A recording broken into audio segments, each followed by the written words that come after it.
Rudiana katanya bersedia bersumpah, termasuk sumpah pocong. Aduh.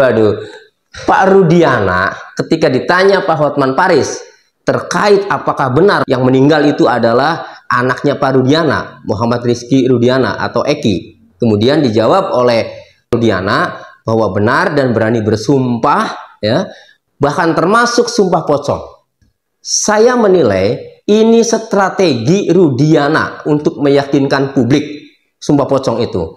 Jadi kalau Rudiana mengatakan berani sumpah pocong, nanti kan publik menilai kan, wah ini sumpah pocong aja berani nih kan Rudiana. Jadi kemungkinan omongannya itu benar kan, bahwa yang meninggal itu adalah Eki. Nanti kan begitu penilaian masyarakat. Nah, cuma persoalannya benar mau sumpah pocong atau tidak Rudiana ini. Nah, ada dua pemikiran terhadap pernyataan Rudiana yang berani sumpah pocong. Pertama, ya, bisa jadi Rudiana itu hanya untuk meyakinkan publik. Itu strategi untuk meyakinkan publik bahwa kalau ia berani sumpah pocong, nanti publik kan menilai bahwa ini berani, berarti benar kan itu, bahwa yang meninggal adalah anaknya Rudiana. Nah, kedua, ya, bisa jadi Rudiana ini kalau nanti benar sumpah pocong, dia punya pemikiran, sudahlah, saya tidak yakin dengan dampak dari sumpah pocong. Ya sudah, sumpah pocong saja. Nah, tetapi hatinya tidak yakin mengenai dampak yang terjadi, sehingga ya berani sumpah pocong. Kemudian dia tidak yakin dengan dampaknya. Apapun dampaknya, ia tidak yakin. Ia tidak yakin, sehingga tidak akan terjadi apa-apa. Yang penting ya, dipenuhi bahwa saya sumpah pocong itu untuk menunjukkan ke publik bahwa saya ini benar omongannya, bahwa yang meninggal adalah Eki atau Muhammad Rizky Rudiana anaknya. Kan itu. Nah, jadi saya menilainya ada dua pemikiran seperti itu ya. Nah, secara hukum begini. Sekalipun Rudiana sumpah pocong, kemudian tidak terjadi apa-apa, tetap saja tidak akan mempengaruhi proses hukum. Karena proses hukum itu ya tidak mengenal sumpah pocong. Ya, jadi meskipun Rudiana mau, misalnya suatu hari Rudiana mau sumpah pocong, apalagi sudah ditantang tuh sama penasihat hukum Sakat Tatal, Bang Farhad Abbas, artinya ia bersedia. Taruhlah dengan tantangan penasihat hukum Sakat Tatal, kemudian Rudiana mau sumpah pocong.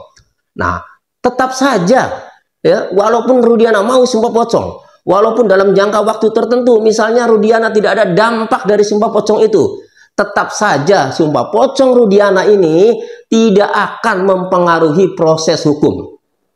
Itu. Justru kalau saya menginginkan ya, walaupun Rudiana misalnya ada dampak dari sumpah pocong itu ya, kemudian dampaknya apalah misalnya.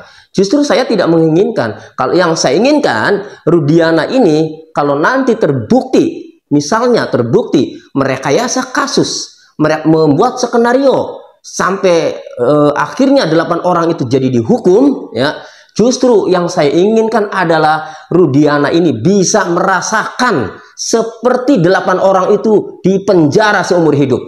Itu justru yang saya inginkan, bukan dari dampak sumpah pocong itu loh. Nah, jadi secara hukum ya, ini sumpah pocong itu tidak berdampak sama sekali terhadap proses hukum. Masih mendingan ya, keadilan ini adalah Rudiana segera diproses hukum, segera diperiksa oleh Mabes Polri ya, apalagi informasinya Dede sudah diperiksa, para terpidana juga sudah diperiksa. Nah, semakin mengerucut bahwa Rudiana itu harus diperiksa. Nah, mudah-mudahan dengan rame ini, dengan dikawal oleh publik ini, dikawal oleh media ini, dikawal oleh netizen seluruh Indonesia ini, kali ini Mabes Polri mudah-mudahan tidak lagi memberikan keputusan bahwa Rudiana tidak ada pelanggaran seperti yang dulu diumumkan oleh Kadif Humas Polri terkait pemeriksaan Rudiana oleh Propam. Mudah-mudahan kali ini ya, terungkap yang sebenarnya, apakah Rudiana ini benar-benar ya, yang membuat skenario saat itu apakah Rudiana ini benar-benar bersalah atau tidak di dalam kasus ini. Mudah-mudahan kali ini bisa terungkap apa yang terjadi sebenarnya, apa yang dilakukan Rudiana, skenario apa yang dilakukan Rudiana, sehingga 8 orang itu dihukum.